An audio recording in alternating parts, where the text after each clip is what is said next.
Vault 13, Catalog Wing 7, File 713F, Recovered Ranger Logs, Red Valley District, acquired following the dissolution of the National Park Service Weather Irregularities Task Force Year Unknown. Some files arrive in this vault bearing the weight of centuries. Others arrive half-rotted, mislabeled, or with entire sections missing, casualties of time, handling, or official interference. And then, rarely, there are files like 713F, intact, unburned, unedited, yet somehow more incomplete than the damaged ones. This entry concerns the disappearance and recovery of Ranger Ethan Hale, Red Valley District, whose final week of field activity was marked by meteorological behavior that the surviving documentation refuses to describe consistently. The official summary lists his case as weather-induced disorientation during field operation. The internal investigation concluded with no disciplinary action and no further inquiry. Neither conclusion aligns with what was left behind. The materials that follow were discovered locked inside the Red Valley Administrative Archive during a post-closure audit. They were sealed inside a metal document case tagged for internal review, but never submitted to any such process. Alongside waterlogged trail maps and field observation slips were a series of pocket journals, 2 cassette tapes in poor condition, and fragments of radio logs transcribed by hand. What is most striking is not what these documents contain, but what they omit. Hale's journals begin as ordinary ranger notes. Trail maintenance, visitor counts, wildlife sightings. Then, 10 days before his disappearance, the entries become irregular. Time stamps contradict one another. Observations repeat verbatim across different dates. Several pages appear to have been rewritten multiple times in identical handwriting, as though the same moment was being recorded on multiple occasions. The 2 audio cassettes are worse. The first contains nothing but wind interference and a faint resonance fixed beneath the noise, steady, unbroken, not aligned with any known environmental source. The second devours itself midway through playback, warping the surrounding air in a manner I have encountered before in recordings associated with localized temporal distortion. Ranger Hale was found alive on the 11th day, collapsed near the boundary of the North Fork Ravine. According to the incident report, he was hypothermic, disoriented, and unable to give a consistent account of where he had been. His statements from the recovery period will appear later in this file, but listeners should be warned. Hale's recollections do not follow a conventional timeline. They slip, repeat, and contradict one another in ways that suggest either trauma-induced confusion or exposure to something that does not abide by linear sequence. This file is one of the few in Vault 13 where the physical artifacts appear intact, but the events themselves do not cooperate with being recorded. It is a map drawn from unreliable instruments, some mechanical, some human. I will present the surviving material as faithfully as possible, with brief clarification only where the sequence threatens to collapse entirely. The following is reconstructed from Hale's journal fragments, radio logs, and administrative summaries. The earliest indication that something was wrong in the North Fork Ravine appears in Ranger Hale's pocket journal dated October 7th. Like many field personnel, Hale kept his notes in abbreviated workmanlike style, short observations, times, shorthand phrases. His handwriting on the first several pages of the recovered book is steady and conventional. The entry for October 7th stands out not for its content, but for its tone. The journal reads, "Weather cell stalled over NF Ravine since before noon. Radar loop seems delayed. Might be buffering. Rainfall pattern is strange. Looks contained." The phrasing suggests mild concern, nothing more. Ranger Hale was experienced in mountain weather patterns. Stalled systems were not unheard of. Local humidity sometimes produced erratic radar signatures. The entry continues. "Will check ridge overlook after lunch. Want better visual. Probably nothing." This is the last time Ranger Hale describes the phenomenon as probably nothing. The Red Valley administrative logs confirm that Hale checked out a ranger vehicle at 14:39 and drove toward the ridge overlook. The weather at that point is listed as departing rain, clear patches forming. Hale's second journal entry appears below the first, written in the same hand but with a noticeable shift in pressure. Ink darker, strokes less fluid.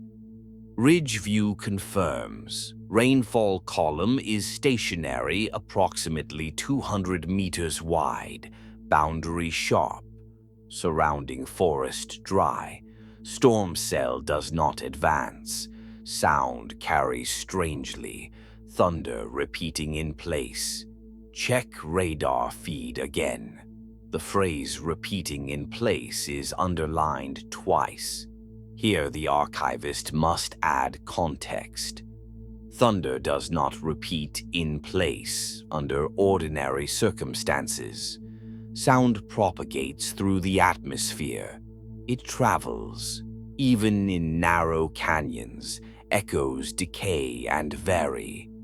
A fixed thunder signature indicates a repeating auditory event, rather than a natural one. That evening, Hale returned to the administrative office and reviewed the radar loop. The surviving logs from the Red Valley archive show that the radar image refreshed normally for the region, except for one cell over the North Fork Ravine. The frames advance, then jump backward, then advance again. The anomaly gives the illusion of a storm oscillating between two positions. The internal IT technician noted at the time that the server cache may have duplicated a frame, but that explanation was never confirmed. Hale recorded none of his impressions aloud on this first day. The only surviving commentary is written in the margin of his journal. "Something in the pattern is wrong. The cell looks like it is caught, like a second looped." This is the earliest explicit reference to a temporal irregularity. October 8th, morning. The weather forecast for the region called for clearing skies and a high-pressure system moving east. The radar confirmed the dissipation of rainfall across the mountains, except for the North Fork Ravine. At 9:12, Hale filed a brief digital report. Persistent rainfall over NF Ravine. No movement. Will verify with manual observation. He did not wait for supervisory approval. From the ridge overlook, he noted, "Rain is audible but not advancing. Visual boundary holds. Inside, rainfall heavy. Outside, dry. Wind direction inconsistent. Trees outside storm. Move normally. Trees inside appear still under heavy load. Once again, the environmental discrepancy appears subtle at first, but the detail about trees still under heavy load will become important later. Rain can weigh branches down, but it cannot prevent them from swaying even minimally in the wind. Hale's next decision marked a turning point.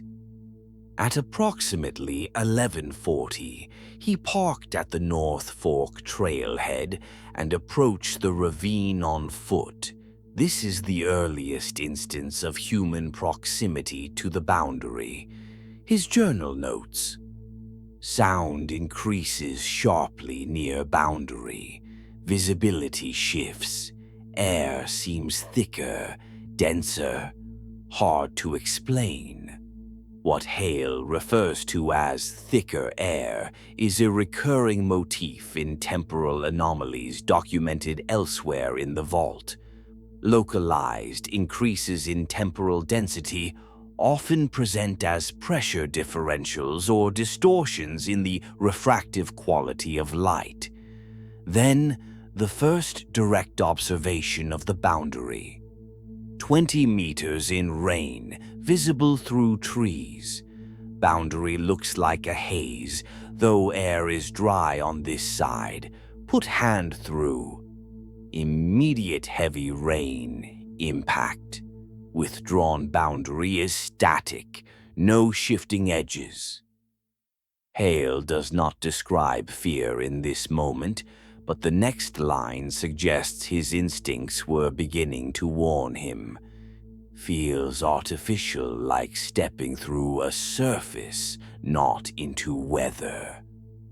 This is the first time he uses the word artificial. Administrative note: October 8th, 1620. Chief Ranger Carla Ruiz logs a brief comment into the district system. Hale, concerned about persistent storm in North Fork, says it doesn't look natural, requesting region to verify radar integrity. The request was marked for follow-up. It was never completed. October 9th, the second day. Hale's third journal entry begins abruptly. Rain unchanged, boundary unchanged. Duration now greater than 48 hours. There is no greeting, no context, only a record of the anomaly's persistence. During his second site visit, Hale stood again at the boundary. This time, he observed water striking canopy inside boundary, not dispersing normally. Droplets move too uniformly, almost mechanical. Thunder pulse identical to yesterday. Same spacing. Is it repeating? Exact same event. He then drew a crude sketch of the rain's fall lines. Long, straight strokes, arranged almost like parallel threads. In the recovered pages, the ink has run from water damage, but the pattern remains discernible. A separate note written sideways at the edge of the page reads, "Sound beneath thunder. Not sure. Low hum. Need equipment." This hum becomes the single most consistent feature of later recordings. By late afternoon, Hale attempted a longer observation period near the boundary. His radio logs, partially preserved, show a shift in his tone. 1512. At boundary. Rain louder, 1523. Wind direction unchanged, outside, inside. Can't tell, 1537. Hearing something under the rainfall. 1539. Not wind, not water. Something steady. At 15:41, the next transmission is cut short by interference. The logged text reads only, 15:41, unid tone, content. The audio file corresponding to this entry is distorted beyond recovery. Hale returned to the office at 17:10. Ruiz documented that he appeared distracted, unsettled, though he denied feeling unwell. His final entry for the day: need to go back tomorrow. Something is happening in there.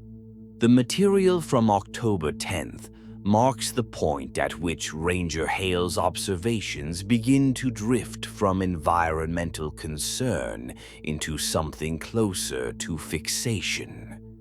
The journal entry for that morning opens with a sketch, irregular, smeared by moisture, of the ravine's topography.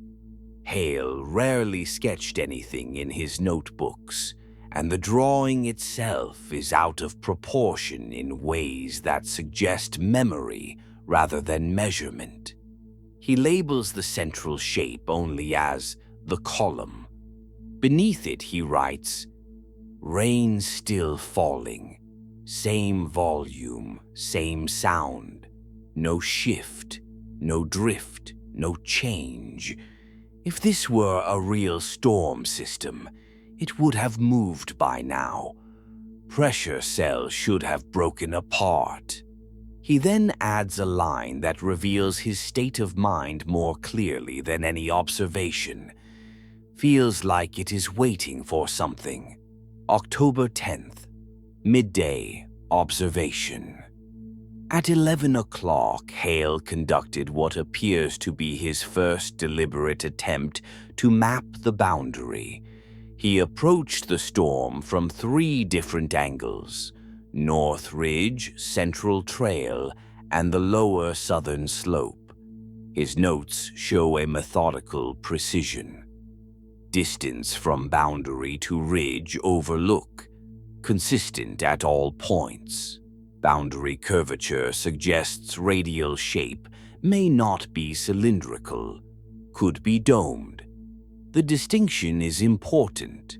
A cylindrical boundary would indicate a uniform vertical phenomenon, unlikely, but still meteorologically grounded. A domed boundary suggests something else entirely, a spatially contained volume, curvature implying internal pressure, possibly even directionality. Hale then writes, "Rainfall inside is not falling randomly. It is angled slightly inwards, as if pulled toward a central point. This claim is extraordinary and, under normal circumstances, would be dismissed as observational error, yet repeated references throughout the journals corroborate it." The administrative logs from that same day include a note from Ruiz. Hale insists rain is moving wrong, wants access to portable Doppler. I told him it's for emergency use only. Her skepticism remains evident in the tone. It is not clear when Hale first noticed the distortion in time, but traces begin to appear in this same cluster of documents. On the lower corner of the October 10th entry, Hale has written, "Noticed discrepancy between my watch and wall clock when I returned to admin. Only a few minutes, but enough to notice. Will monitor." He does not elaborate on whether the discrepancy occurred before or after approaching the boundary. October 10th's evening notes. The journal continues. Boundary sound is louder today. Thunder repeating at exact 10-second intervals. Counted 60 cycles, no variation. He underlines no variation 3 times. Natural thunder cannot sustain perfect repetition. It changes volume, timbre, directionality. Even echoes shift. A fixed pattern is not a meteorological event. It is a loop. Hale then adds, low-frequency hum more pronounced. Not wind, not water. Something beneath. At this point in his notes, the handwriting becomes uncharacteristically uneven. Several lines have been written, crossed out, then rewritten in nearly identical phrasing, as though Hale could not decide which version of the thought belonged to the page. One crossed-out line remains legible despite the smearing. Feels like stepping near machinery, except the machinery is not physical.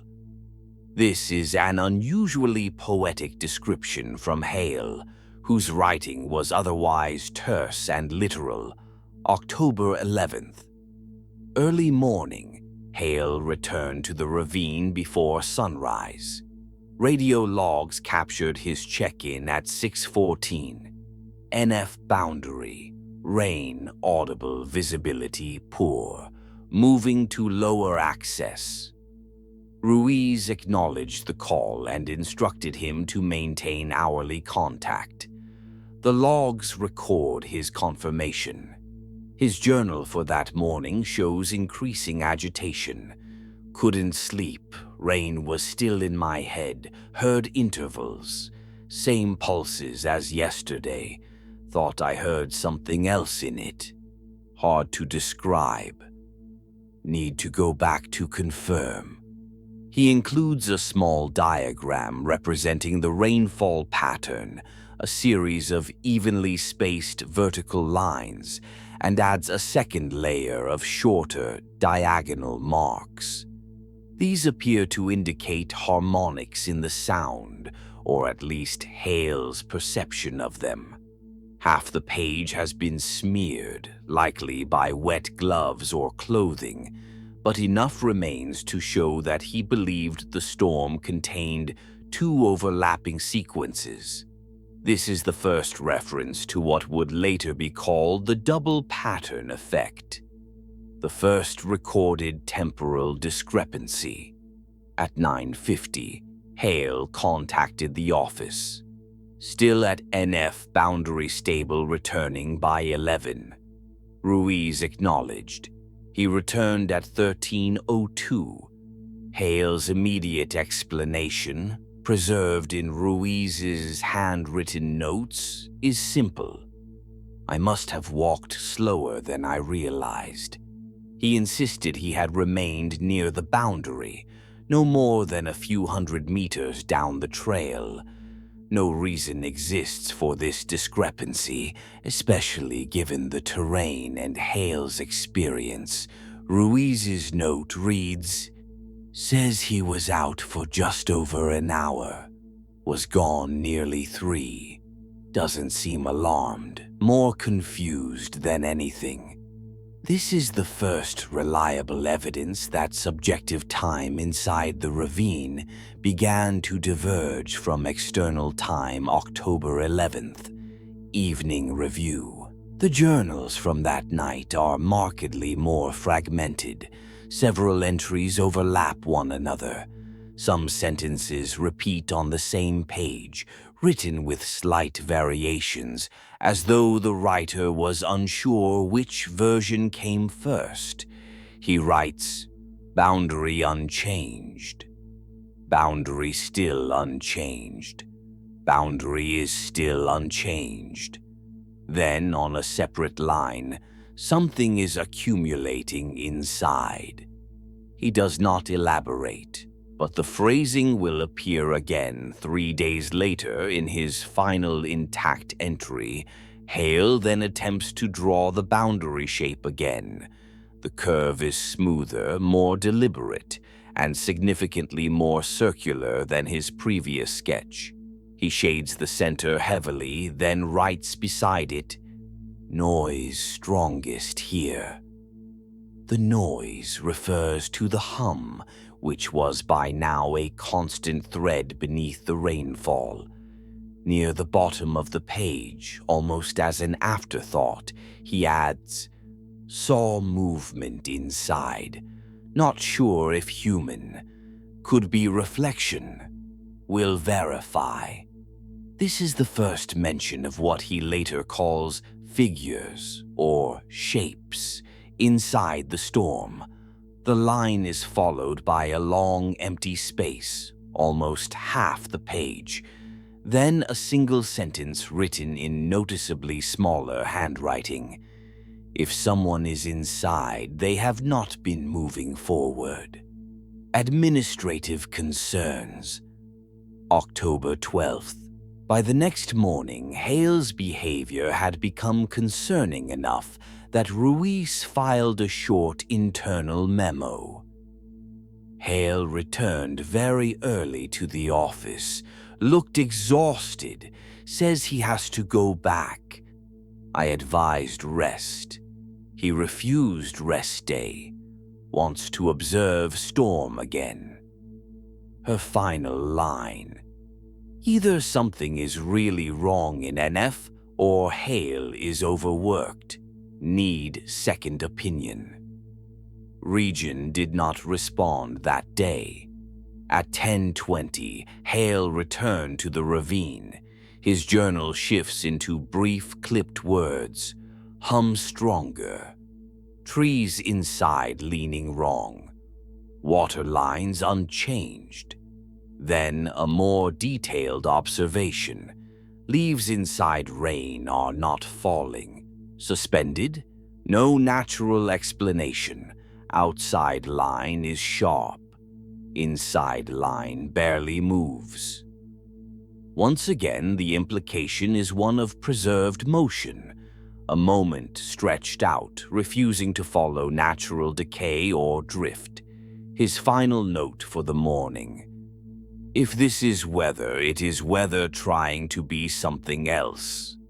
The final portion of Part 1, covering October 12th through October 13th, shows Ranger Hale transitioning from cautious investigation to something approaching compulsion. His entries become more repetitive, as though he were struggling to preserve his memories against something that was already eroding them. The earliest note from the afternoon of the 12th is written in a noticeably shakier hand. Boundary appears thicker today. Harder to see inside rainfall seems brighter, light scattering strange. He does not explain the brightness, but later sketches show short radiating lines around the boundary, a kind of visual distortion halo. It is possible this was a refractive effect caused by the density of suspended water. It is equally possible he was beginning to see temporal discontinuities in the air itself, subtle fractures of light reported in other temporal anomalies catalogued in Vault 13 2 lines beneath that note. He writes, "Hum layered now. I think two different pulses. They overlap, sometimes beat against each other." The phrase "beat against each other" is interesting. Hale had no background in acoustics. The wording suggests he sensed interference patterns, two frequencies interacting. These beats appear again in his audio cassette, though distorted beyond clarity. October 12th, Ranger Dolan's account. The surviving witness testimony begins on this day.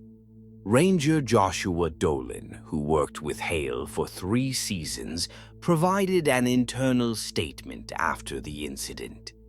It remains one of the few first-hand observations not filtered through Hale's journals. Dolan's report reads, Hale came back from the ravine around 1400.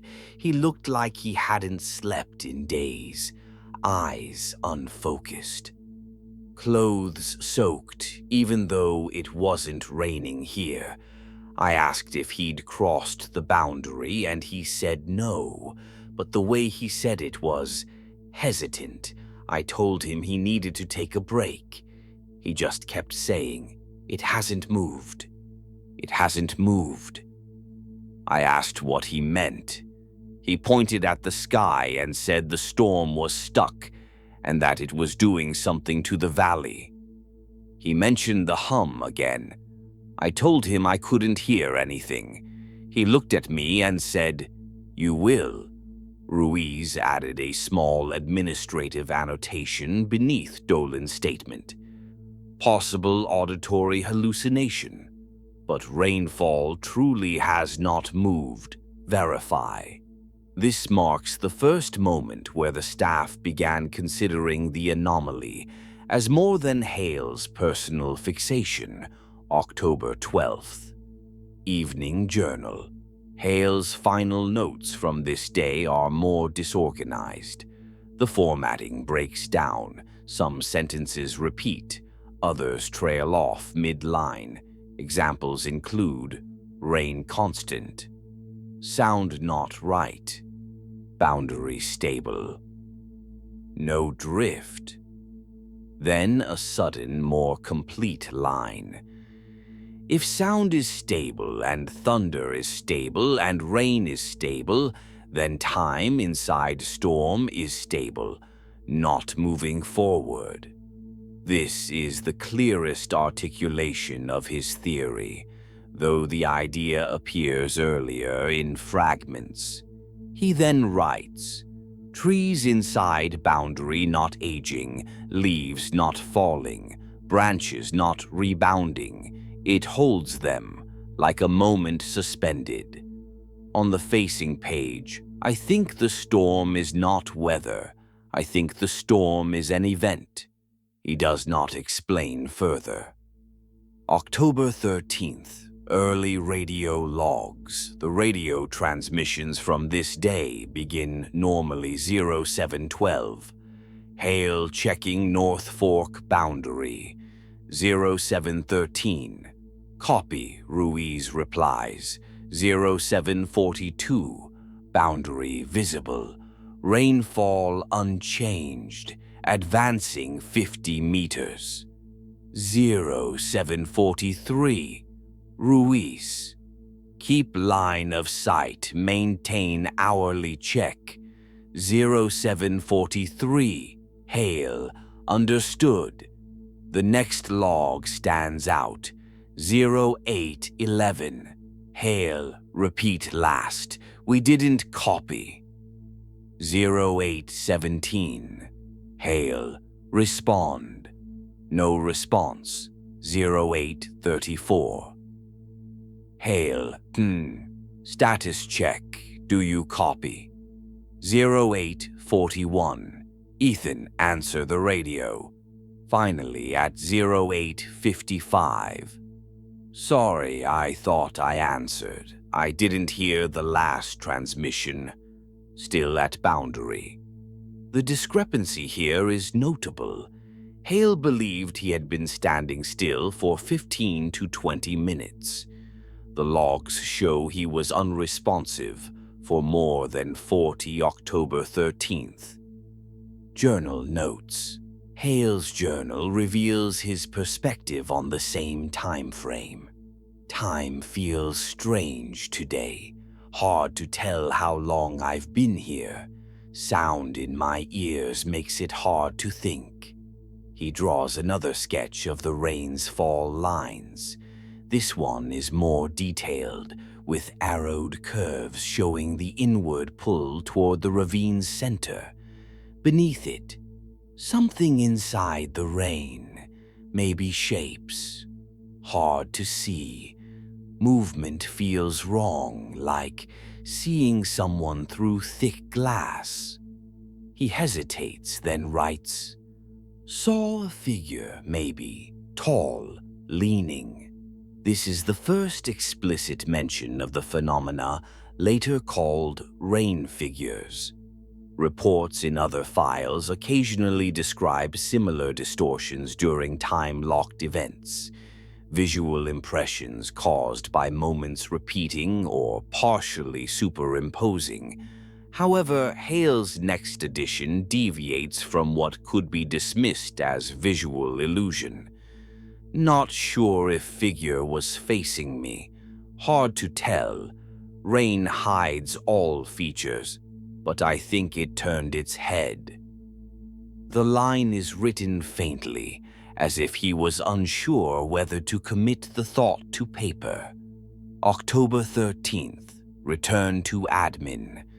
According to Ruiz's summary, Hale returned to the administrative office at 10:27. His demeanor had changed markedly.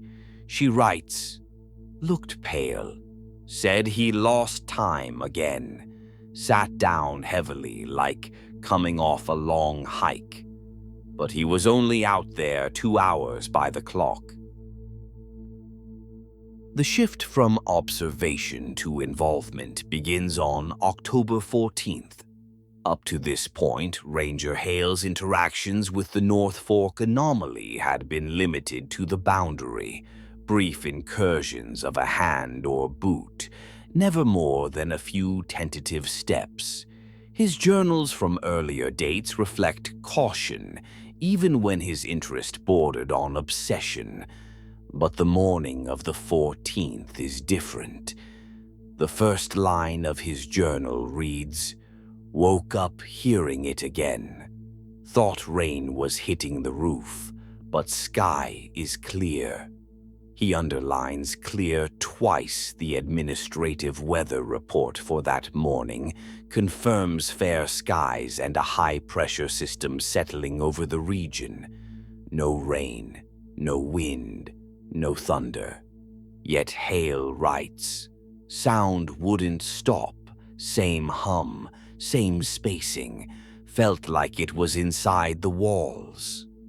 This is important to note. The hum, previously only detectable near the ravine, had begun to intrude on Hale's perception even away from the anomaly. Whether this was a genuine expansion of the phenomenon or the result of prolonged exposure cannot be determined from the available documentation. At 6:40, Hale checked out his Ranger truck and headed toward North Fork without notifying Ruiz. This breach of protocol was noted in her later statements. Radio logs capture the progression. 0702, Hale at NF Access. 0703, Ruiz, copy, keep me updated. 0710, boundary visible, rain unchanged. 0711, Ruiz, return by 1000 for briefing with region. 0711, Hale, will do. But he had no intention of returning by 10. The journal entry from just after his arrival at the ravine reads, something different today. Boundary sharper, rain brighter, like light inside is bending hum louder. Or maybe I'm hearing it more clearly. Trees outside boundary move in wind. Inside, no motion at all. He goes on. I think the boundary is not just holding water, I think it's holding time, or a version of time. The phrasing resembles his earlier ideas, but is more confident. Something had shifted in his understanding. The Red Valley office possessed a portable acoustic sensor used for wildlife surveys. Rudimentary but capable of recording low-frequency vibrations, Hale signed it out without authorization, as noted later by Ruiz. His journal. Brought the sensor. Set it up at boundary. Rain impact overwhelmed external mic, but internal vibration picked something up. Patterned pulses. Regular. Recorded sample. Will analyze later. The recording was never recovered. Only fragments of corrupted tape exist, all containing the same deep, steady oscillation, a hum with perfect interval stability. The most troubling portion is the background interference. It resembles rain, but at impossible density and uniformity, as though the sound of a downpour were being artificially generated rather than captured. At 8:05, Hale radioed, "Testing instrumentation, still outside boundary, everything stable." This is the last clear transmission of the morning. From 8:06 to 9:31, the logs show repeated attempts from Ruiz to contact him. Hale, check in. Hale, sounding off. Hale, answer your radio. Ethan, respond. No reply. At 9:38, Hale responded, "Sorry, didn't hear anything." "Still here, what's wrong?" Ruiz's later notes indicate frustration mixed with concern. She asked him to return immediately. He agreed. He did not return. Instead, his journal carries a new entry, its placement suggesting it was written around this time. "Time strange again. Checked watch twice. Hands not where I thought. Radio sounds different. Delay? Hard to say.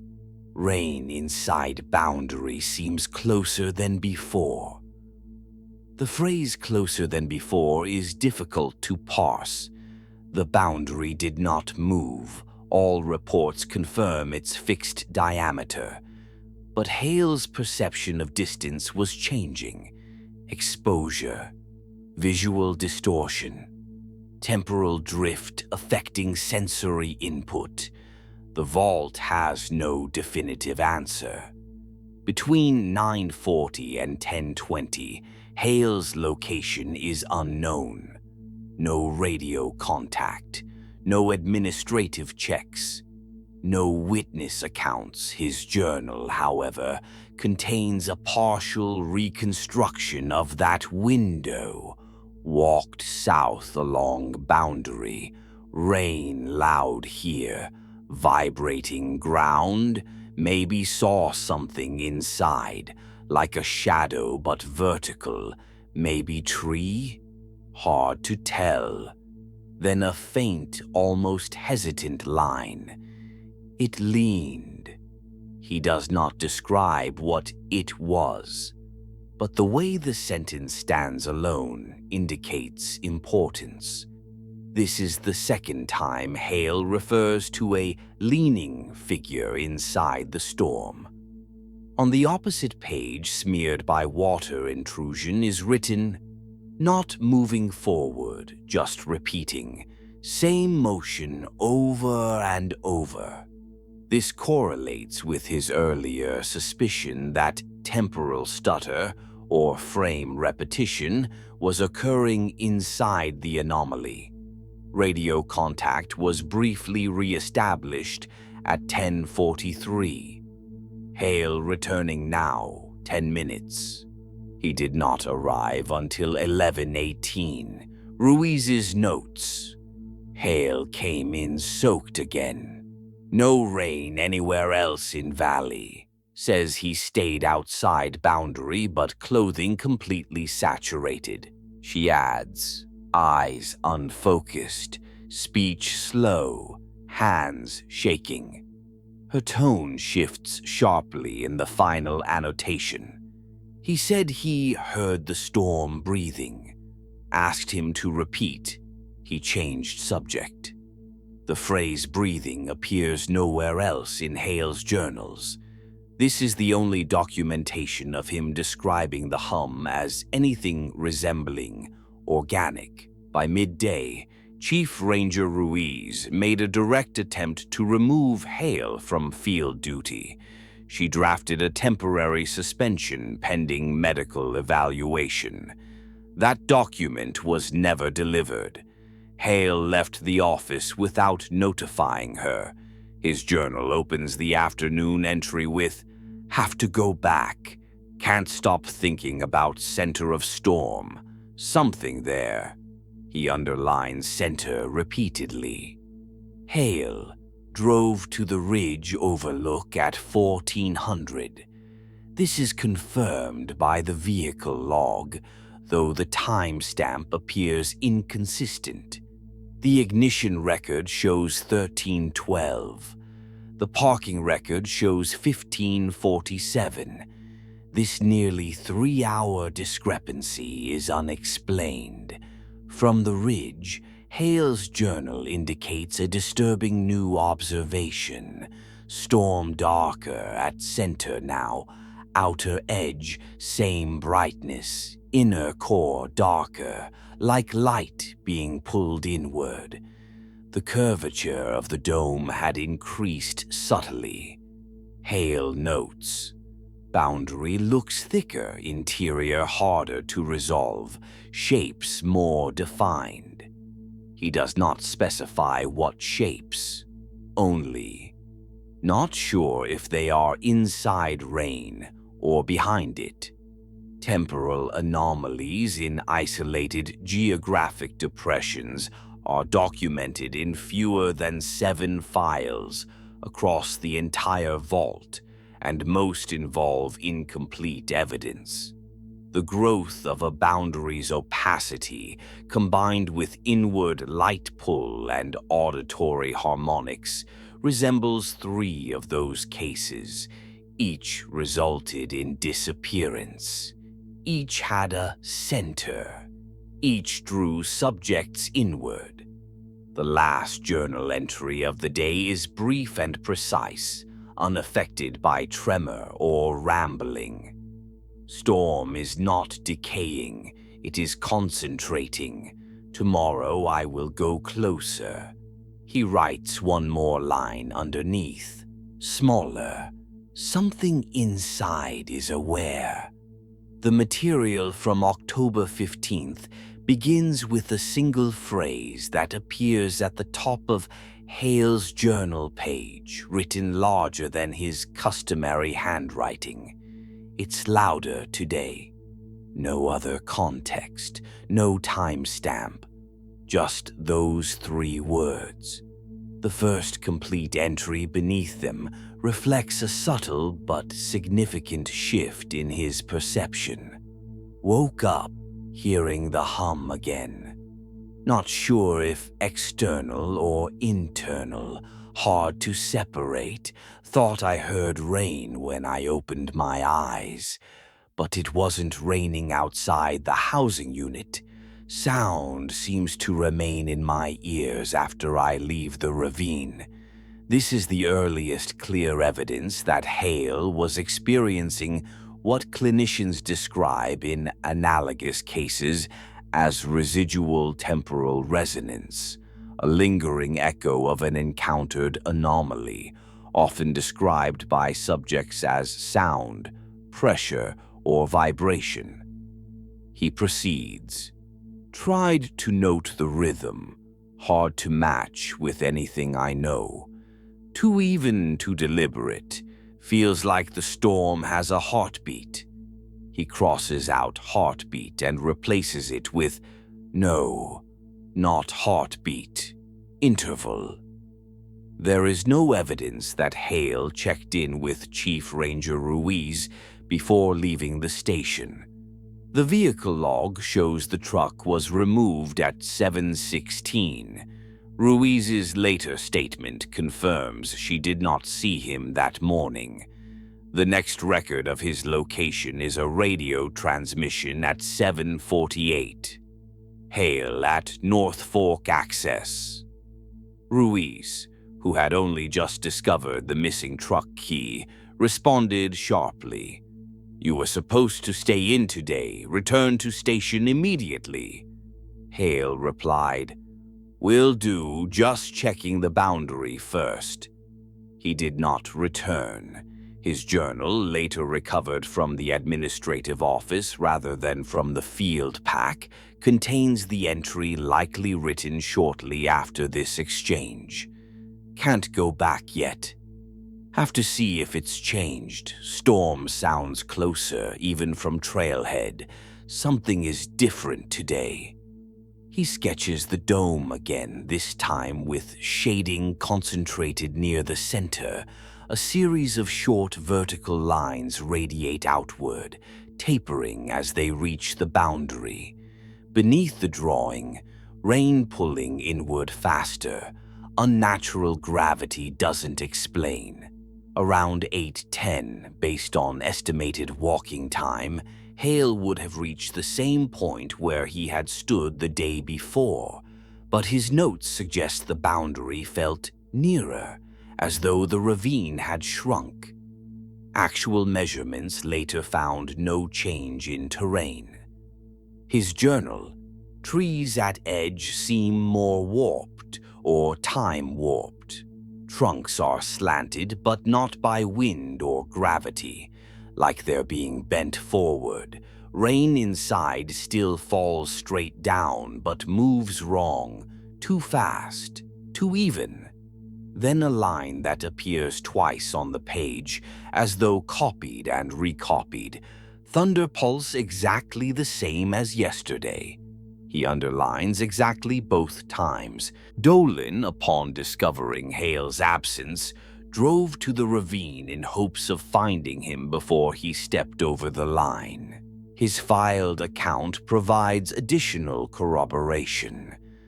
I found the truck at the trailhead. Hale wasn't answering the radio again. I followed the trail for about a mile. I could hear the rain ahead, loud like a waterfall, but couldn't feel any moisture.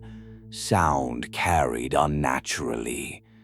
When I reached the ridge turn, I saw him standing near the boundary.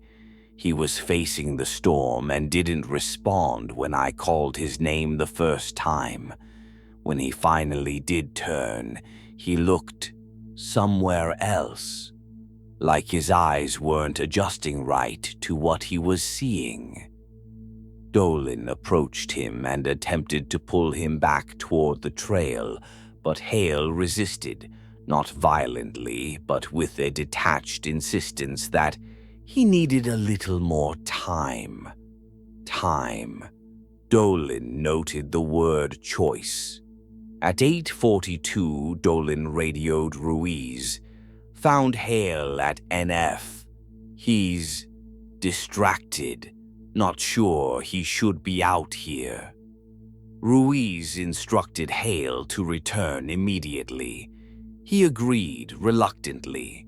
He did not return.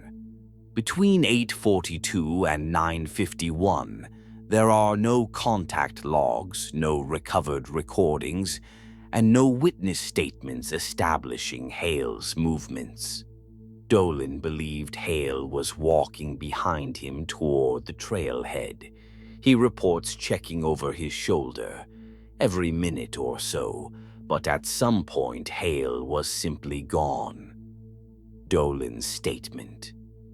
I thought he'd stop to tie his boot or take a note. I waited a few seconds, called his name. No answer.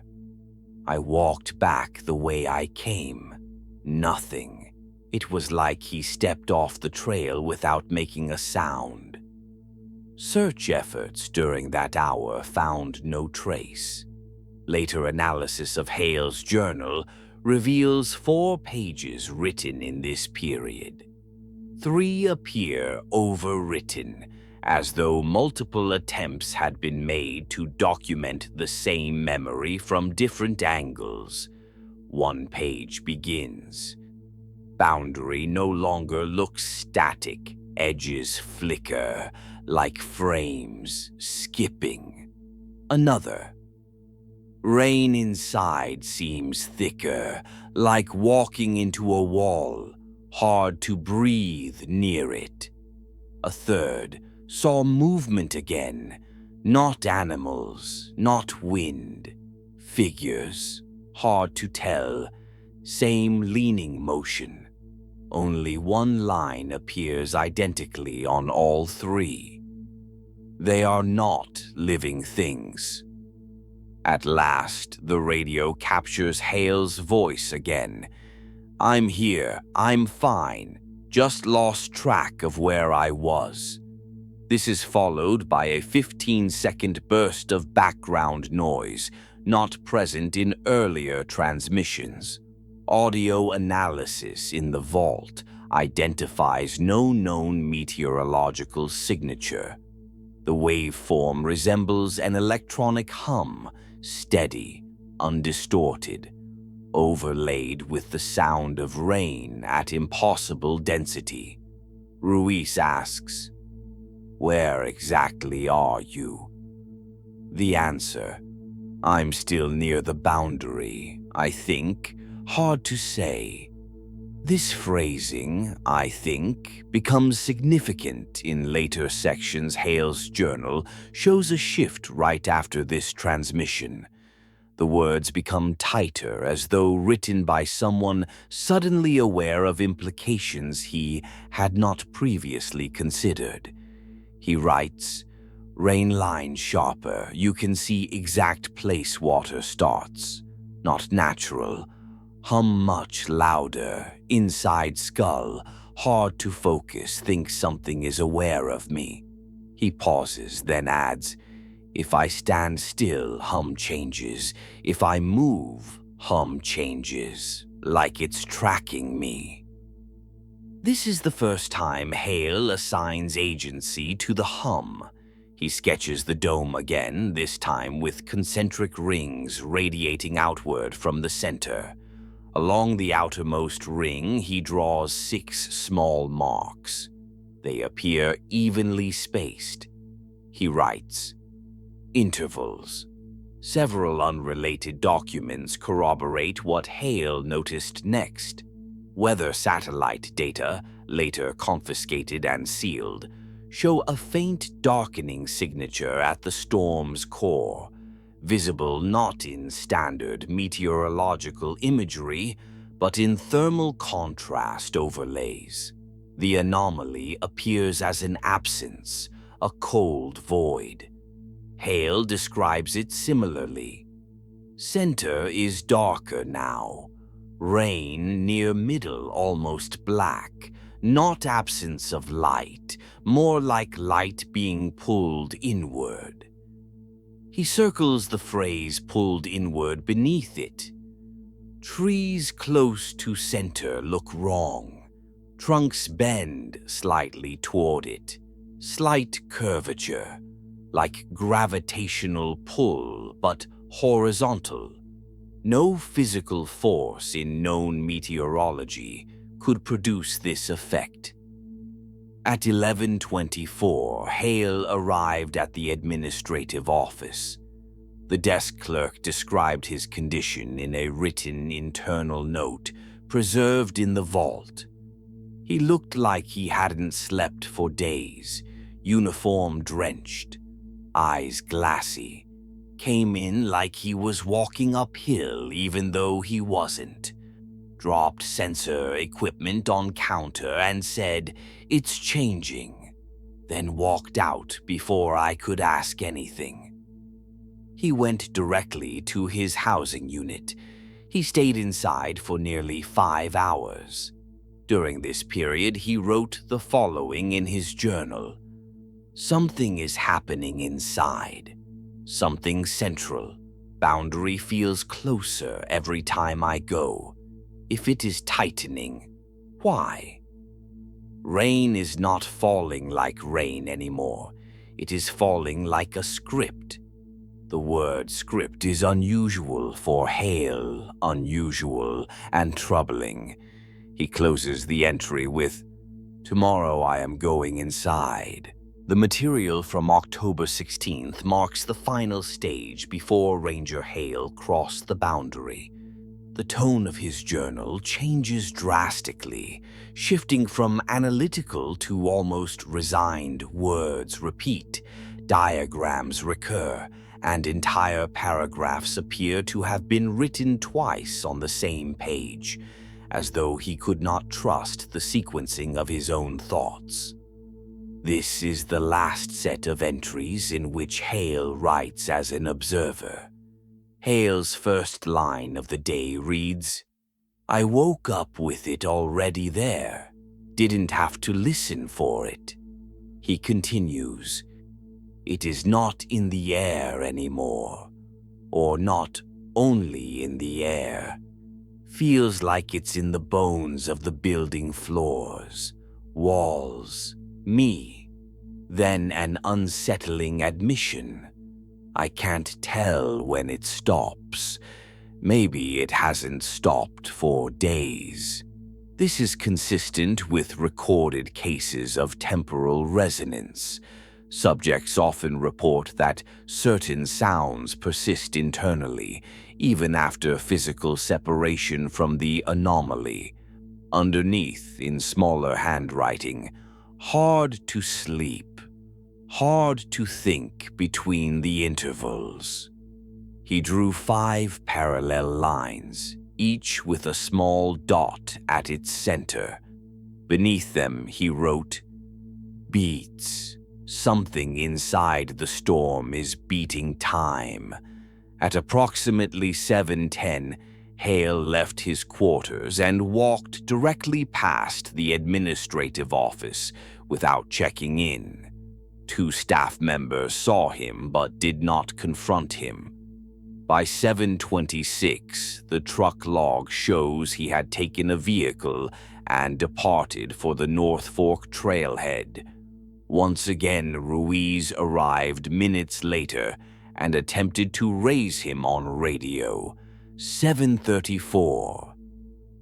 "Hale, respond. You were not cleared to leave."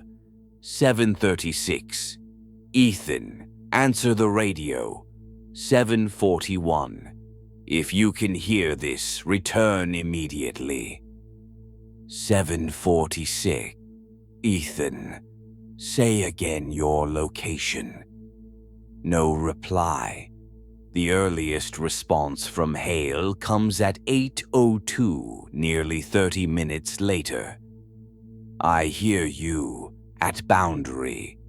More than half of his words were lost to interference. What survives suggests he was already standing at or near the line. His journal entry from this approximate time reads, "Boundary looks thicker today, harder to see inside. Storm feels stronger, like it is pressing outward." He emphasizes pressing outward, a new observation. Several lines later, "Light bends more clearly now. Trees inside look curved, as if leaning into center. Branches sag but don't sway. Leaves stick in place, not falling." Then, "Rainfall inside faster, almost like threads instead of droplets." These threads appear frequently in Hale's later recollections, though no physical evidence can confirm the effect. Dolan, having anticipated that Hale would attempt another visit, drove to the ravine and reached the Boundary while Hale was still there. His written statement is clear. He was standing closer than usual, maybe only 3 feet from the rain line, not touching it, but too close. When I called his name, he didn't turn. I got within a few feet before he finally looked at me. His eyes were unfocused, like he was listening to something behind me. I asked what he heard. He said, "The same thing you will, if you stand here long enough." This sentence is cited in every internal report that followed. Dolan pressed him to step back. He refused. According to Dolan, he said the storm wasn't growing, it was tightening, and that if it was tightening, it meant something was forming at the center. I asked how he knew that. He said, because it's almost ready. There is a 15-second clip preserved in the vault's audio repository, heavily degraded but still audible. It was captured during the moment Dolan attempted to contact the office. The hum captured on this tape is clearer than on previous recordings. It is low, steady, and mechanically consistent, far too regular to be natural. After Dolan's unsuccessful attempt to bring Hale back, Hale appears to have stepped away from him briefly to write. The following entry is small, cramped, as if written quickly and under stress. Something inside the storm is aware of me. Interval changed when I moved closer. Changed again when Dolan shouted, like it's tracking direction and distance. Another line. Shapes more defined today. Vertical. Leaning toward center. He sketched 6 vertical smears arranged in a radial pattern. Each one appears slightly bent. Beneath them, not wind, not people, not animals, repetitions. The repetition of motion inside a time-locked environment is consistent with temporal stutter phenomena, moments repeating around fixed points. At 9:03, Ruiz reached the access trail herself. She attempted to call Hale back by radio before entering the ravine. 9:04. Ethan, answer me. 9:06. We have region on the way, do not cross the line. 9:09. I am coming to you, stay put. Hale's response at 9:11. I'm not crossing, not yet, but it wants me closer. The it is not defined. Ruiz reached him at the boundary. Her later incident report states, he looked like he had not slept in days. His clothes were soaked through. There was water in his hair, even though no rain was falling outside the boundary. His hands shook. He said the storm was listening. When she tried to guide him away, he recoiled, not out of fear, but conviction. He told her, if I leave now, it will reset. I'll lose the day. Ruiz was confused by this, later writing, I told him time doesn't reset. He said, not out here. Much of Hale's remaining journal space on this day is devoted to repeated attempts to describe the storm's center. It is darker now. Not shadow dark, but absence dark. Something pulled inward, a hollow where time folds. Then, interior shifting, like frames are missing, like watching a video skipping back and forth. This matches earlier descriptions of the radar loop. He adds, center looks almost solid beneath the rain, not water. Something else. Shapes near center do not move forward, only repeat. He underlines the final clause 3 times. The final entry before Hale crossed the boundary appears written with steadier handwriting than the rest of the day's notes, as though he had forced composure in order to record something important.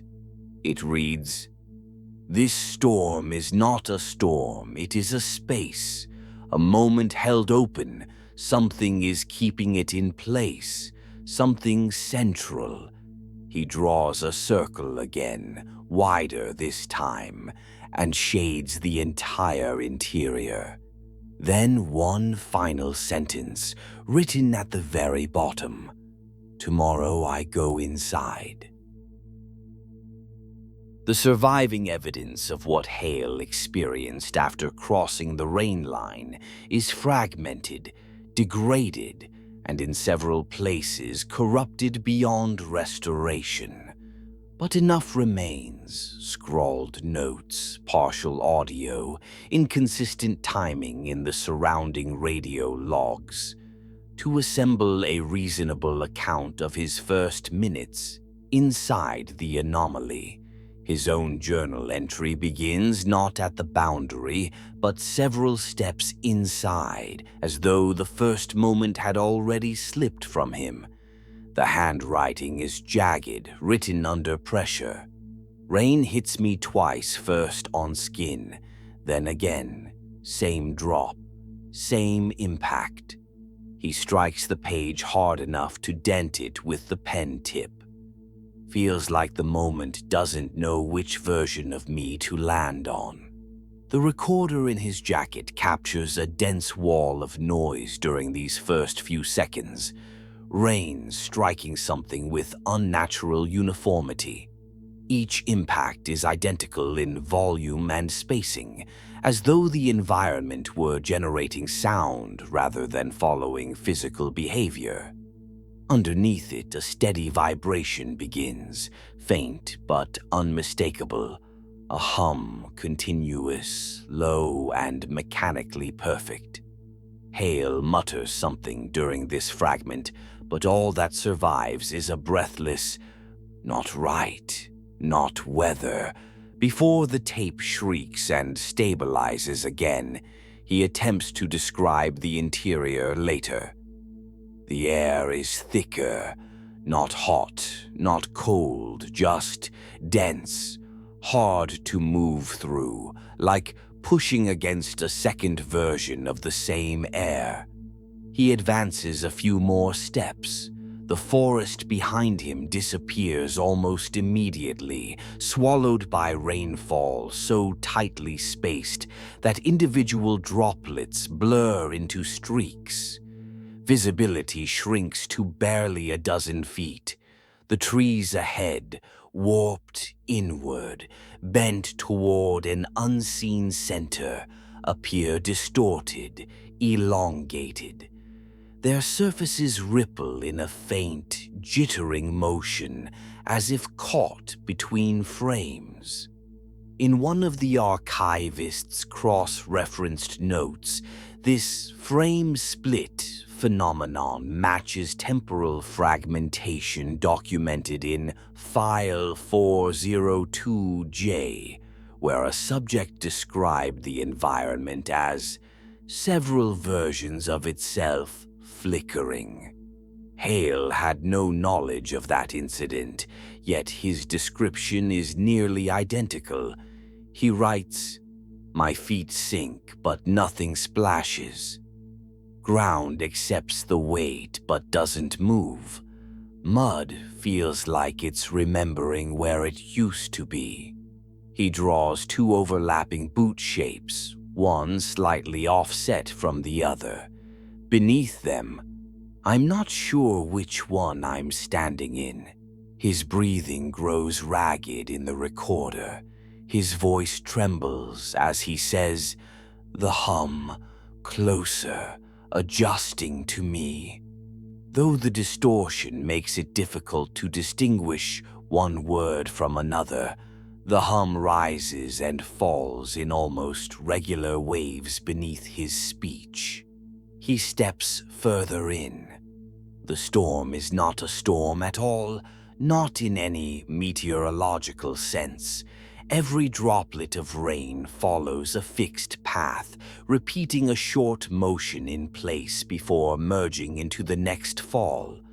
When Hale touches a tree trunk, his hand meets resistance, but the texture of the bark seems out of alignment, lagging by a fraction of a second.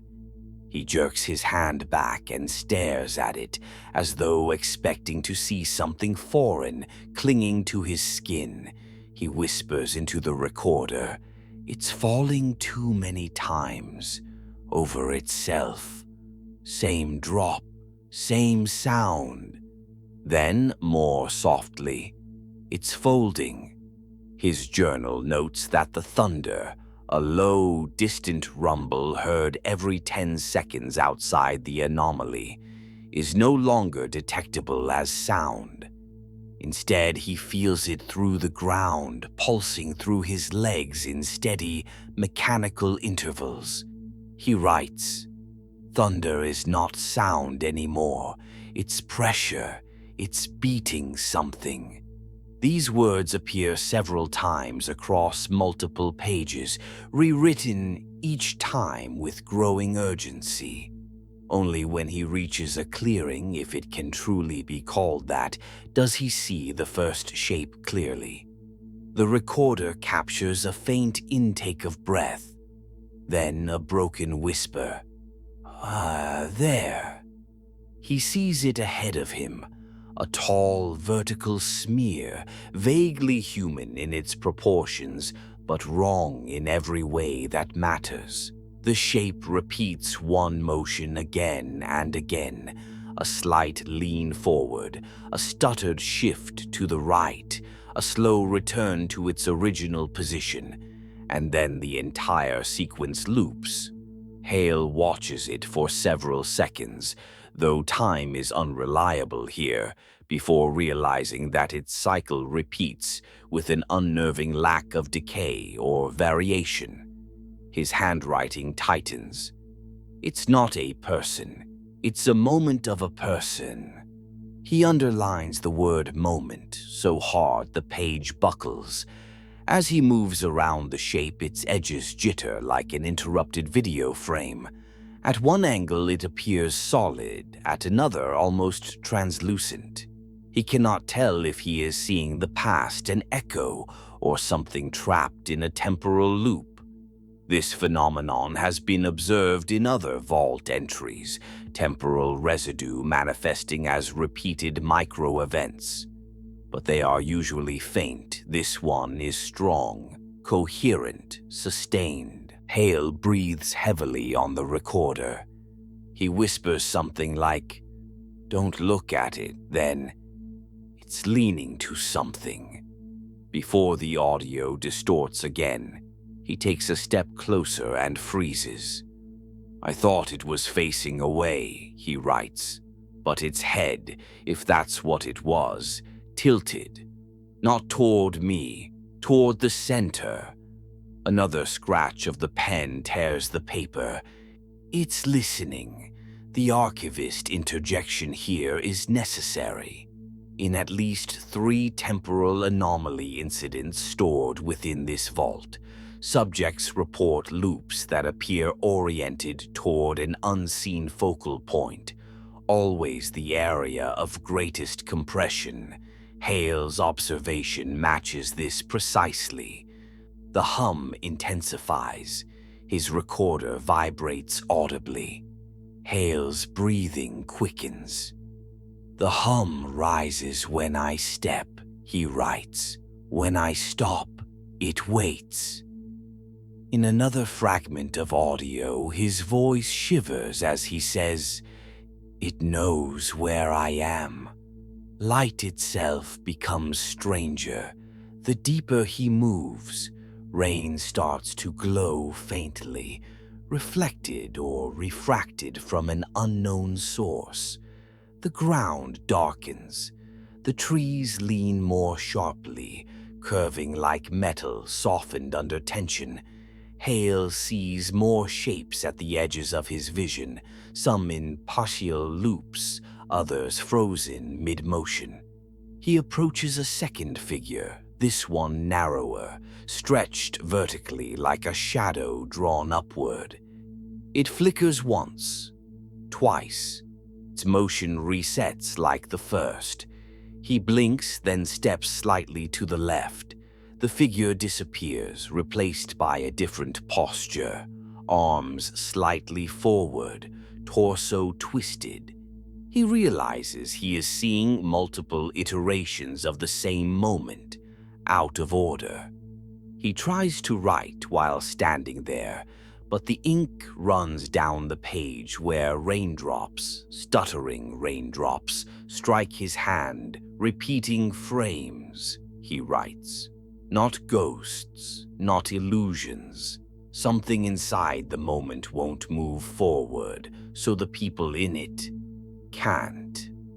At this point, something shifts. His breathing stops, then resumes in sudden, quick bursts. The audio picks up a faint grinding sound, metallic, strained, difficult to classify. Afterward, Hale writes, "The hum changed, higher now, reacting. The center did something."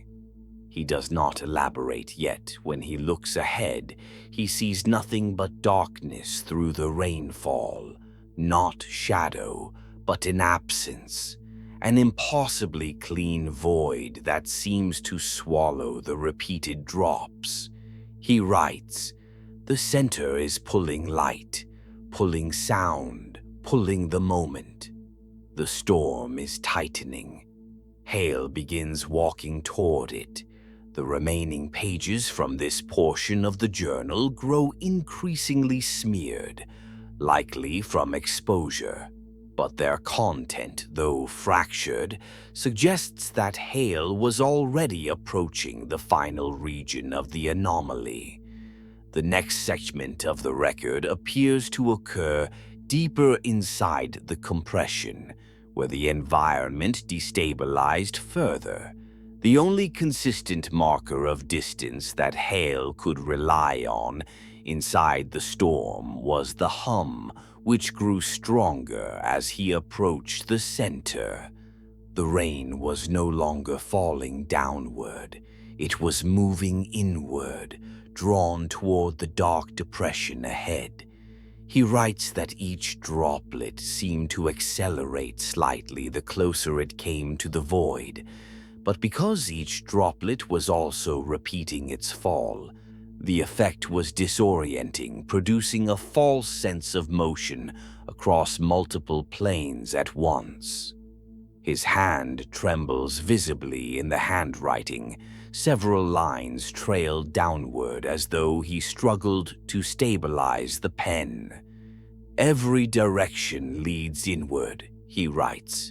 "No matter where I turn, the center is there, like the storm rearranges itself around me." Audio fragments support this observation. His compass, clipped to his pack strap, emits a faint rattling noise each time he changes direction, as if the needle were striking its casing. Later analysis found the casing bent outward in a subtle but uniform way, as though briefly exposed to a compressive force. Hale continues, "Distance is wrong. I take 5 steps and end up where I was. Then 1 more step and I'm deeper in."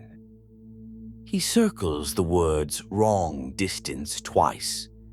The shapes, those looping half-real remnants, grow more numerous. At first he tries to avoid them, stepping around their frozen loops. But soon they appear directly in his path. One repeats a slow, crouched motion, endlessly lowering and raising its head. Another seems to reach forward, its arm frozen mid-extension. Hale watches it for several cycles before realizing its hand resets to its original position without completing the reach. These people were in different seconds, he writes. Different moments. The storm scraped them into one place. For several lines, the page is blank except for short, broken phrases. Some are old, some are new, some are nothing at all. His breathing on the recorder grows erratic. He mutters, "Don't touch them. Don't let them touch me," even though none appear capable of interacting with the present. Yet his fear is not irrational. In temporal compression events, contact with temporal residue can cause dissociation, memory overlap, or irreversible identity fracturing. Hale seems to sense this without knowing the terminology. He nearly stumbles into one of the shapes, a tall, narrow smear flickering between two postures. And the audio captures a sharp gasp, followed by harsh static. The journal entry after this moment reads, "It moved. Not the loop. The whole thing moved, only for an instant, like it noticed me." He scratches over the next few words, then writes, "No doesn't notice. It reacts, like the moment reacts." The archivist must note this distinction appears trivial, but it is not. Hale understood, perhaps intuitively, that these figures were not conscious entities. They were imprints responding to changes in the temporal environment, not observers reacting to his presence. Yet the effect on him was the same. He felt watched. The rain thickens further as he nears the core. His surroundings grow darker, not because of shade, but because light itself bends. Hale describes beams of his headlamp warping into narrow arcs that curve toward the void. "Light doesn't shine ahead," he writes. "It slides sideways." His audio captures the sound of his lamplight clicking on and off repeatedly. He mutters, "Not helping, not helping," as each beam distorts. The hum reaches a new intensity here, no longer a background resonance but a force that vibrates the recorder itself. The audio wavers, its pitch rising and collapsing repeatedly. Hale's voice is strained. "It's breathing. I can feel it, breathing." He does not mean this literally. His later clarification, scrawled faintly near the margin, reads, "Not breathing, cycling, expanding and contracting." The storm is not inhaling. It is compensating for instability, an effect seen when an anomaly begins to collapse or shift phase. Now the darkness at the center is no longer distant. It spreads outward, not like a shadow but like a thinning of reality. The trees nearest the void stretch toward it until they appear almost horizontal, their trunks elongated unnaturally. "It's pulling time," he writes. "Not things, time." Ahead, the basin he described earlier forms fully, an impossibly smooth depression in the ravine floor. Rain enters it and disappears without splash or ripple. Hale kneels near the edge and touches the surface again, as he did earlier, though the journal shows hesitation. Warm, not water, not air, feels like a wall made of seconds. He does not linger. Instead, he moves around the basin's perimeter, where he sees three figures more clearly, the ones he referenced earlier. These are more complete than the others, their loops longer, more intact. "They aren't flickering like the others," he writes. "They're stretched, pulled thin." The first figure cycles through a slow twisting motion, as if turning towards something behind it. The second repeatedly lifts an arm, reaching toward the basin. The third stands almost still, leaning forward in a perpetual fall. "They aren't caught," he writes. "They're being held." The hum changes pitch at this moment, abrupt, sharp. The audio captures it clearly. The tone doubles, splitting into two overlapping frequencies, one rising, one falling. Hale flinches visibly. His breath hitches. "It knows I'm near," he writes. "The center knows." The archivist must clarify. This phrasing should not be taken literally. Anomaly centers do not possess intent, but subjects routinely perceive them that way. Temporal structures often respond to intrusion with pattern shifts that feel purposeful. Hale steps closer to the void. Rain arcs inward like threads of glass. Each droplet falls along a perfect trajectory that bends slightly before disappearing into the basin. When Hale raises his hand, droplets strike his palm and vanish instantly, leaving no moisture. His voice shakes. Cold. No. Hot. It's both. He touches his chest. I feel myself pulling. My heartbeat is wrong. My steps are wrong. I'm inside something else's rhythm. A faint scraping sound emerges on the tape, metallic, drawn out. At first it seems distant, then it grows louder. Hale whispers, "Something broke, though there is no evidence of a material fracture." What followed may represent the first stage of collapse. Rain stutters. Droplets freeze mid-fall, then resume.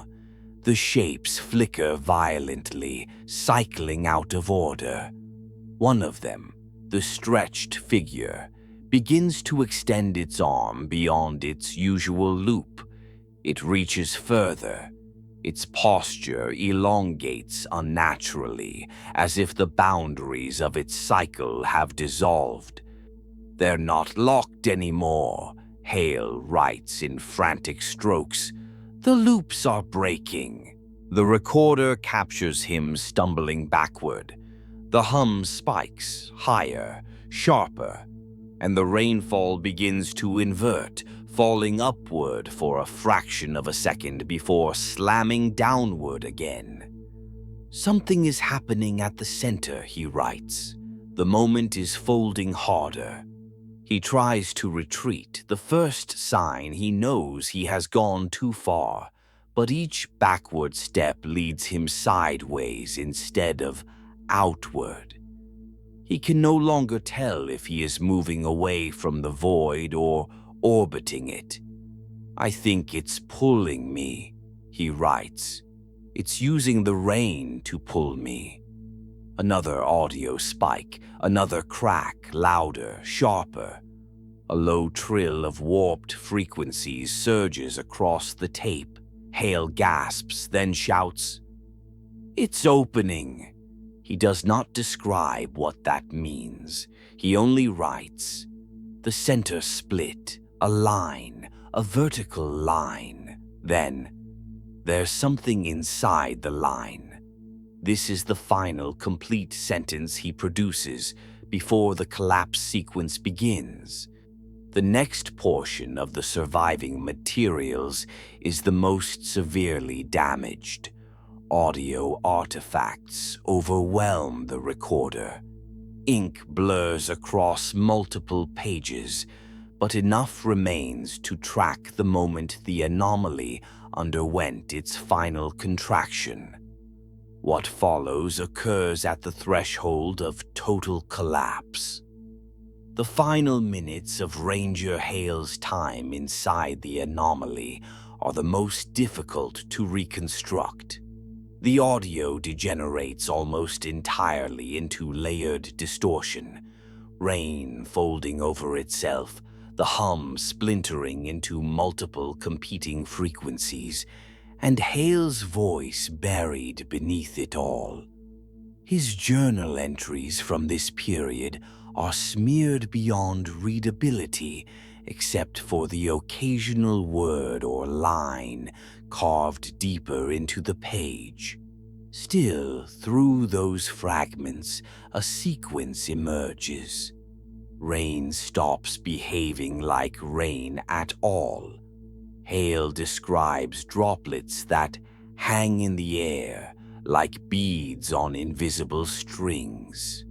But those strings bend toward the basin, pulled by a force he can feel in his chest.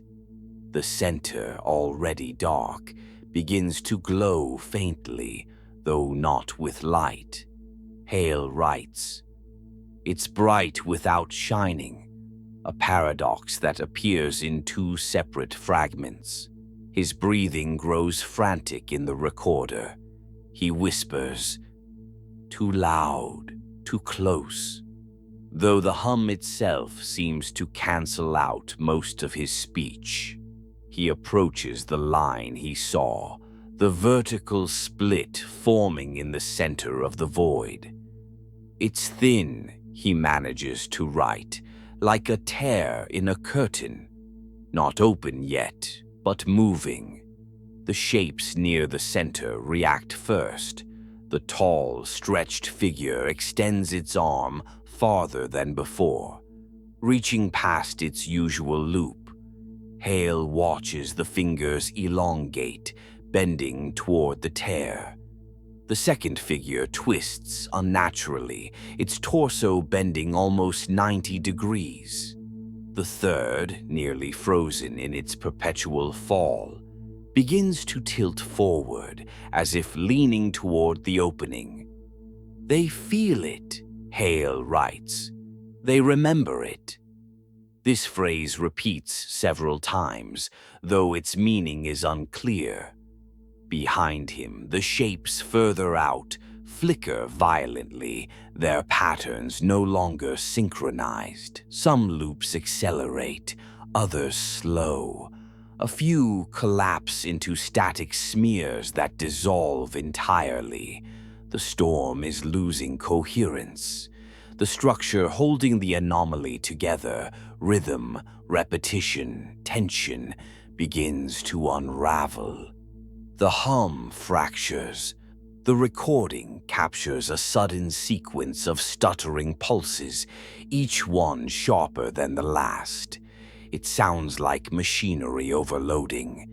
Hale shouts something, one word lost beneath the surge, and the entire soundscape implodes into silence. For almost a full second, the storm contains no sound at all.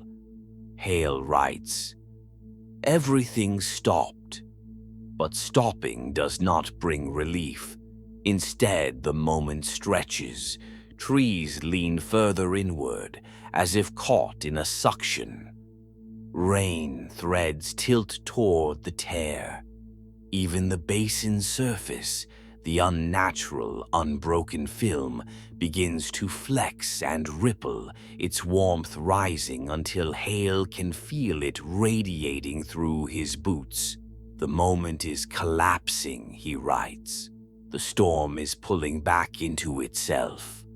He steps backward instinctively, but backward direction no longer corresponds to distance. Each step lands him somewhere slightly different, left, right, forward, until he realizes he is circling the center instead of fleeing from it. "I can't get out," he writes in slanted strokes. "The storm is turning around me." The tear widens. It does not open with a physical motion. It expands like an idea, the negative space between two frames increasing, the gap in a repeating loop stretching into visible form. Through the widening slit, Hale sees nothing he can describe directly. His handwriting becomes erratic as he tries. Not dark, not light, not a place. Something like the inside of a second. Something that hasn't happened but already did. He scratches out several lines. "I think this is where the others went." The hum returns suddenly, but higher now, almost shrill. It resonates across the recorder so powerfully that the tape warps in real time. The sound is not steady. It wavers, rising and falling irregularly. The anomaly is losing control of its own pattern. Hale writes, "It's breaking itself, trying to keep the moment open." Then a line beneath. It doesn't want to close. Something inside doesn't want it to. The shapes nearest the opening begin to distort more violently. Limbs shake, forms bend, their loops become tangled. One figure begins to dissolve horizontally, like a sequence of frames torn apart. "They're being pulled through," Hale writes. "The tear is taking them." Then, this is what happened to them. The basin's surface splits next. Not a physical rupture, but a sudden inversion, as though the membrane flips inside out. Rain streams directly into the opening now, not in arcs, but in straight downward shafts, sliding into the void with impossible precision. Hale stumbles backward, finally breaking free of the circular path. But the anomaly's gravitational pull, or temporal pull, is too strong. The recorder captures him gasping, boots sliding in mud that offers no traction. He shouts, "No!" But the rest cuts out. Then comes the sound. Not thunder, not wind, not rain. A deep, resonant crack that seems to come from the center of the tear, a sound like a column of air collapsing. The tear flares, widening so sharply that the edges blur. In the fragments that follow, Hale's writing becomes barely legible, but a few key phrases can be reconstructed. "It saw me. Not a thing, not a creature, something older. It was behind the moment. It wants out. It wants forward." The next part is conjecture. The evidence is too degraded for certainty, but multiple fragments imply that something inside the tear shifted toward Hale, creating a pressure wave strong enough to knock him off balance. The recorder captures a roaring surge, like a waterfall collapsing upward instead of down. Hale is struck by force, not physically but temporally. He writes, "Felt myself stretched, then thought I saw two of me, though this could be metaphor." Then, abruptly, the recorder captures silence again. The tear begins to collapse. Rain halts mid-air. The shapes flicker violently and then vanish in a rush of compressed frames. The trees, leaning inward, stretch even further, then snap back all at once as the storm begins to implode. "The whole moment is folding," Hale writes. "It's pulling everything back." In a final surge, the anomaly contracts into a single point, a pinhole of darkness, and then releases. Outside the storm, Ruiz and Dolan experience this as instantaneous. A single upward pull, a sudden vacuum of sound, and then clear air. No rainfall, no boundary, no anomaly. Inside, for Hale, the collapse is drawn out, seconds or minutes, or something between the two. As the void closes, the pressure around him disappears. Gravity returns, sound returns. The world feels solid again. He writes, "It let go," which suggests agency. But given the context, it likely means simply that the collapsing structure expelled everything caught within it. Hale runs. His boots hit solid ground for the first time since he entered. Rain no longer repeats. Air moves normally. The trees no longer lean. He stumbles toward the place where he thinks the boundary once was. The recorder captures his breathing, panicked, heavy, desperate, and the faint sound of forest ambience returning, then a final fragment of his voice. Not done. He bursts through nothing, no rain line, no shimmer, and collapses into mud. From the outside, Ruiz sees him appear as if dropped from a height. His clothes are drenched. His eyes are wide, unfocused. His lips form a single phrase. It wasn't a storm. She kneels beside him. He tries to lift a hand as if feeling for something in the air. He whispers, "I think part of me is still in there." Then he goes limp. And this is where the revelation phase ends. Hale is out. The anomaly is gone. But everything he brought back with him has only begun. The collected materials from Ranger Hale's incident arrived in Vault 13, sealed in a government courier case that bore no originating agency. The chain of custody was unsigned. The documents inside were incomplete, waterlogged, and in some cases visibly warped, as though the paper itself had been strained. Yet the case also included items that were untouched: hospital forms, intake notes, neurological readings, and a thin folder containing 3 pages of typed observations.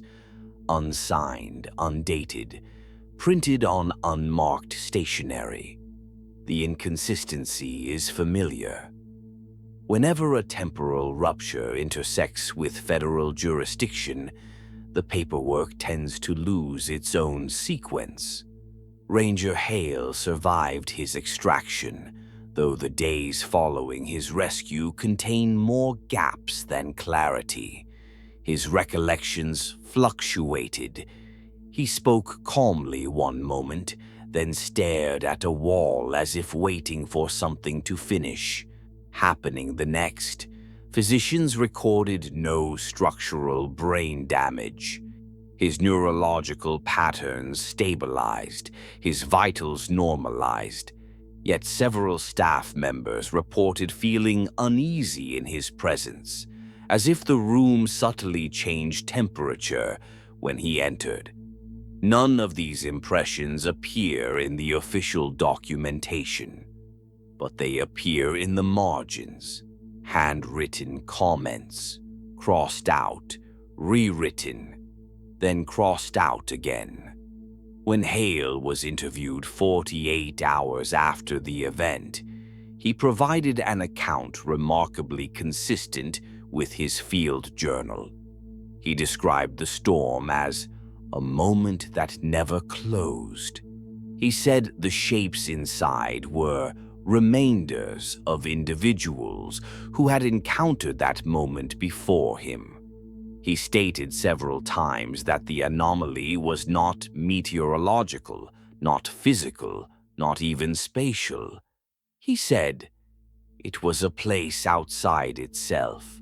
When asked what lay at the center, he offered no concrete description, only the word pressure, followed by a silence so long the interviewer asked if he needed medical assistance. Hale finally whispered, "It wasn't meant to open." The official report ends there. What happens next comes from less formal sources: staff notes, audio memos, and one unusual entry in the facility's night nursing log. At 3:12, the nurse assigned to Hale reported hearing a faint vibration coming from his room. She thought it was electrical interference from the monitoring equipment, but when she entered, she found Hale awake, sitting upright, staring at the corner of the ceiling. He told her, "It's quieter now." He did not appear distressed, only waiting. 13 minutes later, the vibration stopped. The nurse wrote that Hale seemed relieved. though she could not explain why. Within 24 hours, Hale was discharged. The incident was classified as a severe weather-related exposure combined with psychological stress.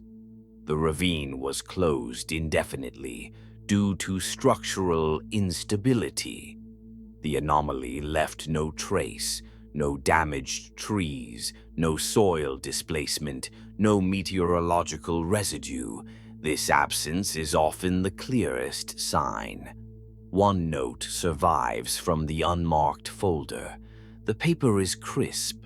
The typeface does not match any agency standard. It reads, "Subject displays intermittent temporal misalignment, indicators consistent with short-duration internal exposure. Monitor for recurrence.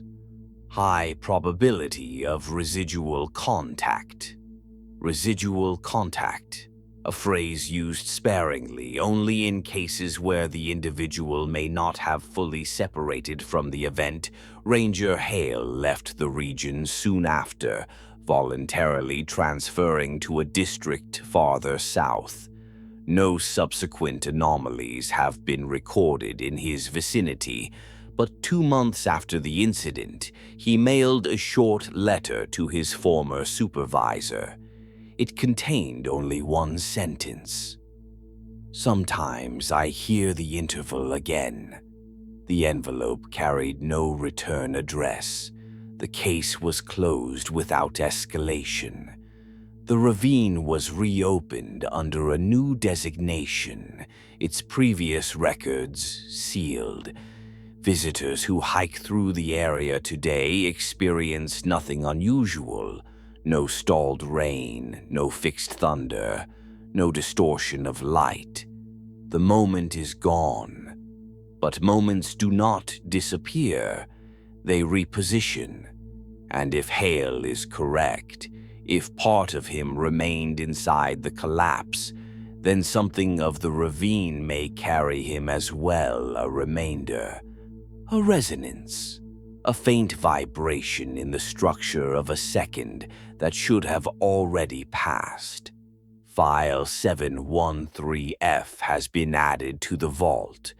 13 archives with the Class Beta temporal designation. The recorder fragment has been quarantined. The journal has been stabilized, but should not be handled by anyone unfamiliar with microtemporal distortion protocols. The unsigned documents have been placed under seal. This concludes the recovered file. May future listeners take caution in its implications. The Archivist, Vault 13.